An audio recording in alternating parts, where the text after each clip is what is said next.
guys, it's Seeney here. Welcome to another episode on the Australian Wealth channel. And in this episode, we actually have something a bit different to what we normally do. We did have Belinda the Valuer on, but we have another special guest on this channel, which is going to be great. And we have someone that understands tax like I do not. So that's why we thought it'd be great to get Mark Mansour on the channel. How are you? Fantastic, Jay. Thank you so much for having me. I'm looking forward to chatting. It's been awesome. And yeah, love your work. So it's been awesome. Fantastic. So I guess probably the best place to start would be a little bit of background about yourself, how you got into what you're doing, a little bit about your business, and we'll go from there. Perfect. Yeah. So I run an accounting and tax consulting firm called Worldwide Accountancy. Our specialization is in tax for expats and entrepreneurs, and if you can combine them together, it's even better. Our aim is to enable financial liberty and literacy, and work with a lot of clients in a whole different range of spectrum of things, from kind of exiting Australia to repatriating to Australia to kind of different type of international tax specialization. So we work a lot on that. And I got into it just because I was an expat at one stage and I was confused, and I was a chartered accountant and it's called tax specialist, and I was confused about taxes. I'm like, if I'm confused, then there's going to be thousands of others Aussies who are in the same position. So yeah, I wanted to provide a service where I could assist people in that area. Brilliant. Yeah, well, it's certainly a very interesting thing, because Australia is certainly not the be-all and end-all, is it? You know, it's a very big world out there, and there's a lot of different tax laws that people can take advantage of. Yeah, no doubt. Yeah, for sure. So I guess probably the thing that would be most interesting to the viewers to start with would be to talk about some of the best ways that you could save tax here in Australia. Because as we all know, the Australian government, chef's kiss, amazing job with our tax dollars. They do so much good, like spending $25 million to put a flag on a bridge. Like, that's just an incredible use of taxpayer dollars. So, of course, it's great to support the government, and, they do a good job every now and then.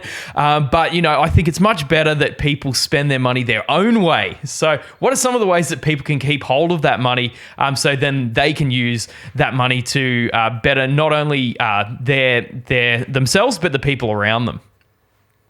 Yeah, no, I completely agree with you when it comes to the government spending as well. Let's not forget the COVID Safe app that cost a few lazy million, and I don't know how many kind of contacts or how many close contacts it found.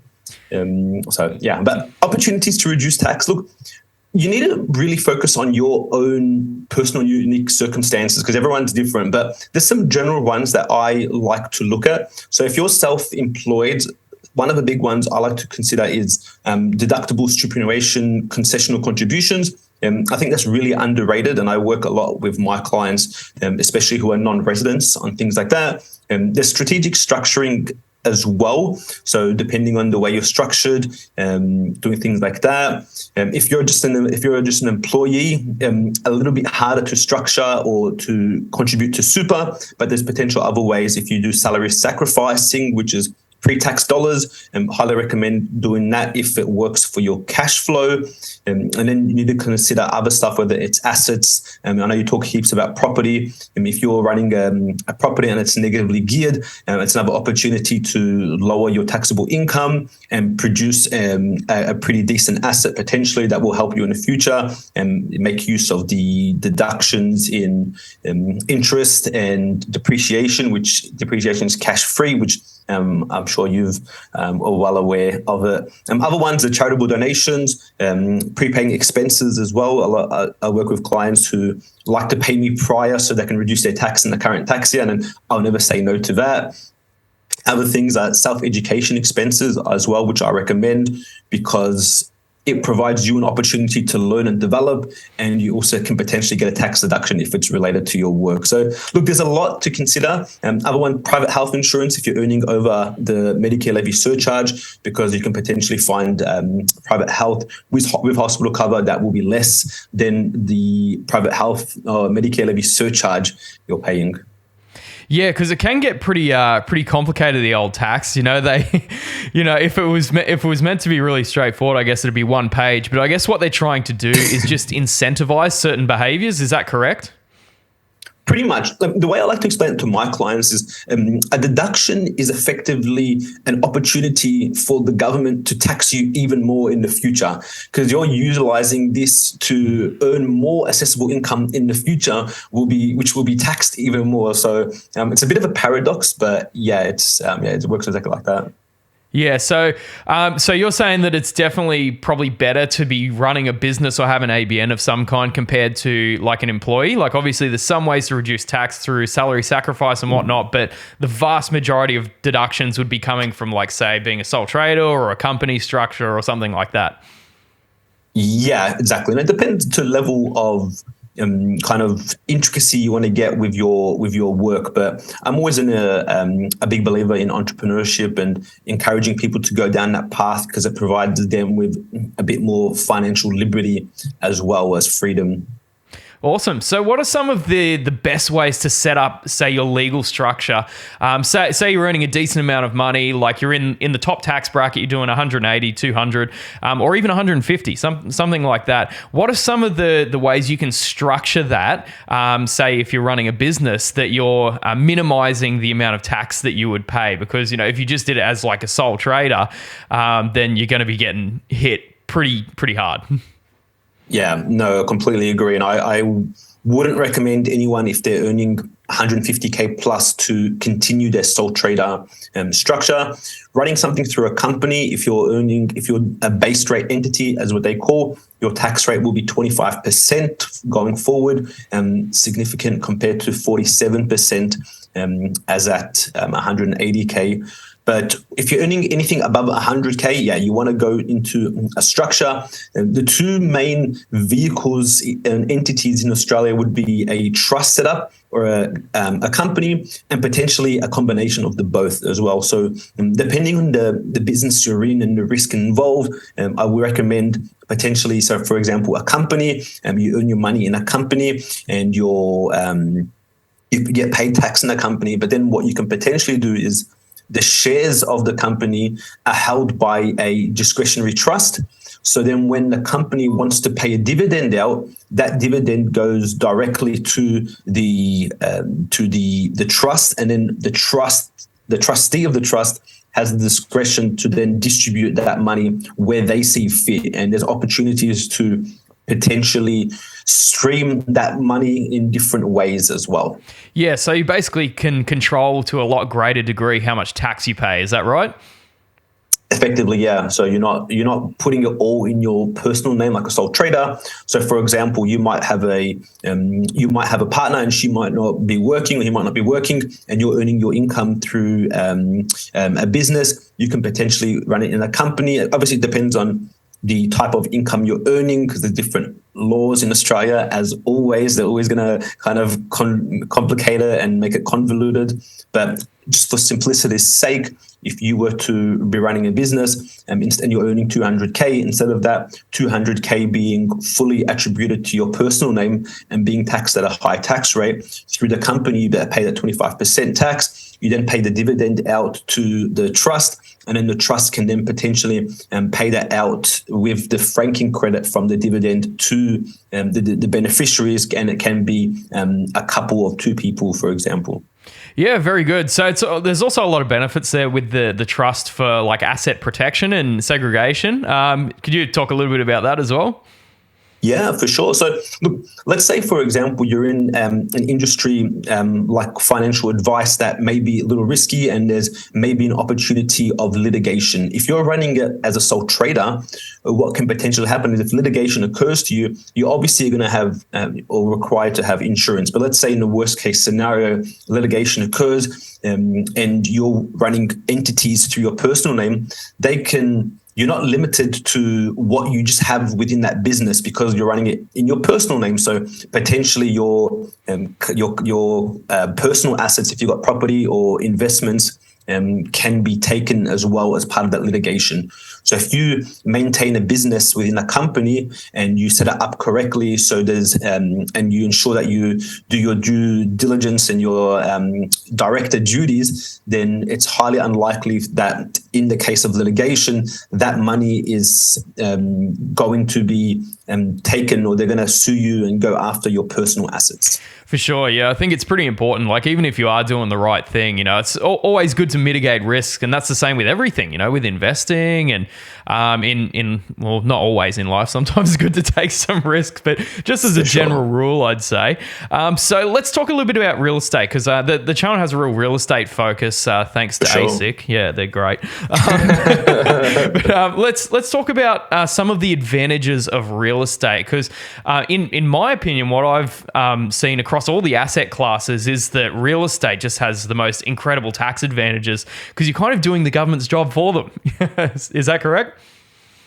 Yeah, real estate's a great one, because you got opportunity for short-term potential negative gearing, which will help you in the short term with cash flow, and in long-term capital gain, capital growth. And then you also get the advantage of the 50% capital gains tax discount as well. So yeah, it's quite a good combination for long-term wealth building.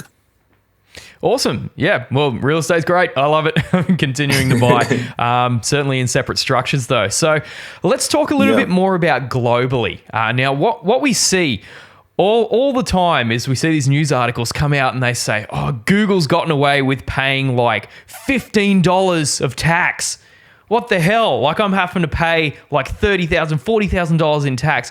How does a company that is as profitable as Google or BP end up not paying barely any income tax here in Australia? I assure you, Jay, it's all done legally. A lot of those kind of big hitters have managed to, one, ensure that their operations in Australia aren't running profitable. So whether or not that means that they're earning income, or whether or not their income is still attributed to Australia, they've still got expenses like their high salaries in Australia. And we all know that expenses in Australia are high. We're one of the highest labor markets in the world. So that, and labor expenses are almost 1/3 of business revenue, potentially more. So a lot of it has got to do with expenses. They're running it really thin, and because they've got capital and cash flow in other jurisdictions, it's not really that big of an issue if they are running their Australian operations at a loss, because yes, they're not paying tax as well, and they've got assets and capital and cash flow in other areas. And they also do things called transfer pricing, where there's kind of they shift profits amongst different entities based on certain different aspects. It gets super complicated, but I guess that's the general way in which these large multinationals don't pay tax in Australia. Aren't they lucky? So this wouldn't be a strategy that would be advisable for, say, your average person that has a company. It'd be way too complicated and too difficult to set up. Is that correct? Effectively, yeah. If you're running a Australian company and you're an Australian tax resident, there's not that much leeway that can occur from offshoring process. Yeah, unfortunately, unless you want to move overseas and do things like that, then that's a potential opportunity to lower taxes to effectively zero if you're lucky. Awesome. So, in your kind of experience, what are some of the most tax-friendly countries in the world? Let's say you run a business and you can kind of work from anywhere you want. What are some of the best countries to set up in that want you to keep your money and continue to contribute to their economy? For sure. I always like looking at countries that have their own sort of kind of financial ecosystem as well, and they're not heavy on the taxes. The biggest one at the moment where I'm seeing a lot of clients move to is the UAE. UAE is really big on business development and encouraging businesses to grow. So there's no tax there effectively if you're earning your money from abroad. So I know a bunch of clients who have went and set up in the UAE and got residency there and set up bank accounts and did a bunch of things there. And then they can effectively live somewhere else as long as they cease their Australian tax residency. And then they visit Dubai regularly, and they're kind of all over the world. So the UAE is a big one. There's a couple in Europe, Malta and Portugal are pretty happening at the moment.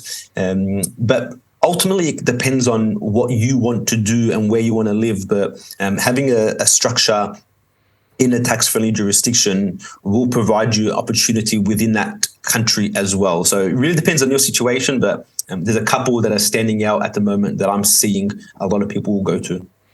For sure, yeah. I'd say, don't just go live in a country for the tax. You gotta want to enjoy it too. Like if you're a person that loves the cold, you're not gonna want to be living in the UAE. But hey, maybe you can find another country there that's a bit more aligned. I know that Ireland has a little bit more favorable tax towards companies. Is that correct? Yeah, Ireland, I think their tax rate is 12.5% for corporate tax rate, and quite half of the Australian one. So you're saving half your money just like that. And then you're part of the EU as well. You get access to European banking and using the euro. So it's quite a favorable area. But again, you need to make sure it works for yourself. Definitely, yeah. It's got to make sense. There's so much they could do with the tax structure in this company. They seem to really disincentivize earning an income, which kind of seems a little bit backwards for a country. They seem to really incentivize just holding assets and things that you don't sell. Like, do you think there's a reason behind why they do that and they, I guess, disincentivize earning income as much? Revenue, tax revenue is the biggest form of revenue for the government, and based on what I'm seeing around the world, tax reform is coming to Australia. I know I would have mentioned that when we reached out on our initial chat about the proposed tax residency rules released in the 2021 federal budget. I think just tax is just such an opportunity for governments to make money, and we're going to see, in my opinion, more and more areas where the government is going to make money, and you can see that based on the government debt and all government debts spiraling out of control. So my opinion is there's a bleak future when it comes to tax reform for us guys, but great if you're in the government. Yeah, absolutely. It's something that I've seen even recently. I'm not sure if you've seen it because it's pretty new, but Queensland has actually put through legislation revolving around land tax, where they're not actually taking the value of your Queensland real estate, but they're actually taking into account the value of all of your real estate. And if it's over $700,000, they're going to tax you on the Queensland component, even if you're underneath the threshold. So not only have you paid stamp duty to buy these properties, but they're also taxing you if you live interstate to continue to hold these properties in Queensland, which seems like double dipping to me, but that's what they're doing. For sure. And there's also like foreign taxes for non-residents or holding property as well in certain states. So yes, land tax is a big one for state revenue as well. For sure. So let's say that you have a couple of kids and, you're getting on in life and you want to leave something good for them as they kind of grow up and, you expire, for lack of a better term. What are some things you can do early on to set this up so that you can effectively pass your assets across to your kids without them having to be lumped with huge amounts of taxes? Yeah, one thing I would recommend is a family/discretionary trust with a corporate trustee. And the corporate trustee allows, because it's a company and not an individual as the trustee, allows the ongoing nature of the trust, notwithstanding the main person's kind of life. So if they pass away, the trust will continue because it's a corporate trustee. So that's the way I'd recommend it. And then within that trust, you can start preparing assets for your future and for your children, whether it's shares, cryptos, and real estate, as we know. There's all good opportunities for that. And then what you do is you continue growing that one. And look, there's always going to be tax sometime, especially when you dispose of things. But it allows you an opportunity to keep that within that trust and then pay out your distributions as need be. Geez, imagine the compound interest on like 100 years.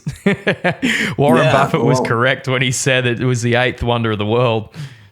Yeah, that's good opportunities for sure. Absolutely. So something else that we see a lot of is not only companies, but individuals that are incredibly wealthy manage to get by with not paying too much tax. And they obviously do it through not earning income, but doing it through their assets. But they have all of this money that's tied up in assets. How do they actually get hold of the money to use without having to sell and pay tax? Debt is a big one. So utilizing assets as collateral to purchase other assets that are higher capital growth. So that's a big one. Look, it depends on each person's situation. I've spoken to a bunch of people who have had money passed down as well, or inherited money. That's an easy way if you're lucky.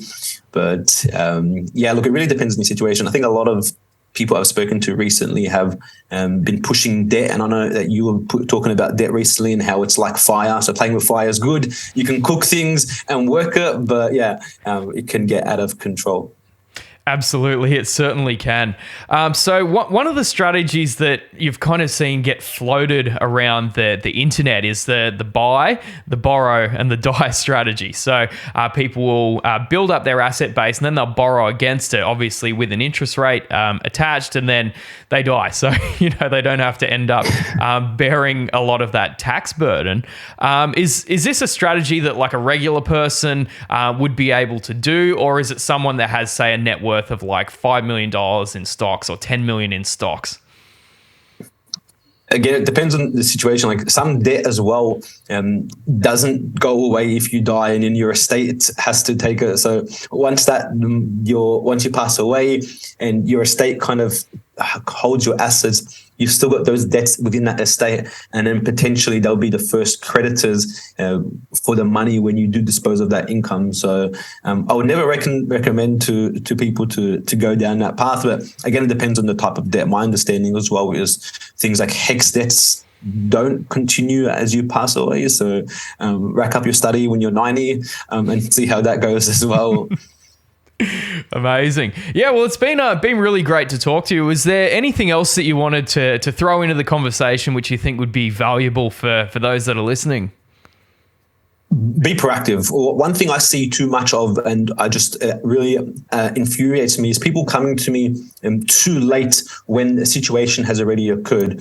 I worked with a guy recently who was a foreign resident, and he came to me like one day before the end of the tax year, asking for tax strategies. I'm like, yo, look, if you came to me a week ago, we could work things out. We ended up actually doing something quite successful, so I was really, really wrapped about that. But just being proactive. Don't see your financial advisor. Don't see your tax accountant after you've done something. Go out, reach out, and ask how they can help you, or ask about the situation, because they may be able to provide guidance. And especially, I guess now it's July, but especially before 30 June, it gives you a bit more flexibility to take action prior to the end of the tax year. So always be proactive is what I always recommend to all my clients and to everyone I know. Awesome. Yeah, I think that's really good advice, because the last financial year's gone. Can't go back and change anything now. But I guess now is a good time to be changing it for this year going forward. You've got a whole 12 months that you can tinker with things and just make sure everything is right, so that you can keep as much of what you earned, basically. So, Mark, thanks so much for coming on the channel. So what's the best way for someone to get in touch with you if they're looking to reduce their tax and find someone that's really good in that area? Yeah, I'll give you my contact details. So just reach out through our website, worldwideaccountancy.com.au, or just give us a Google search, Worldwide Accountancy, jump to our website. Either reach out to us through the Contact Us page, or if you want, you can book a meeting directly with me. We always offer a free initial consultation, and that way we're both kind of parties can understand where we're both sitting when it comes to our tax consulting relationship. Perfect. Sounds good. Thanks so much for coming on the channel, Mark. No, thank you, Jay. Thanks for having me. And yeah, looking forward to chatting again. No worries. So thank you guys for listening. This is the Australian Wealth channel, where we now can know a little bit about tax. So thanks to Mark for that. And, of course, all the regular stuff, like and subscribe, share this video with your friends if you think it's valuable. And that's pretty much it. I'll see you guys in the next video.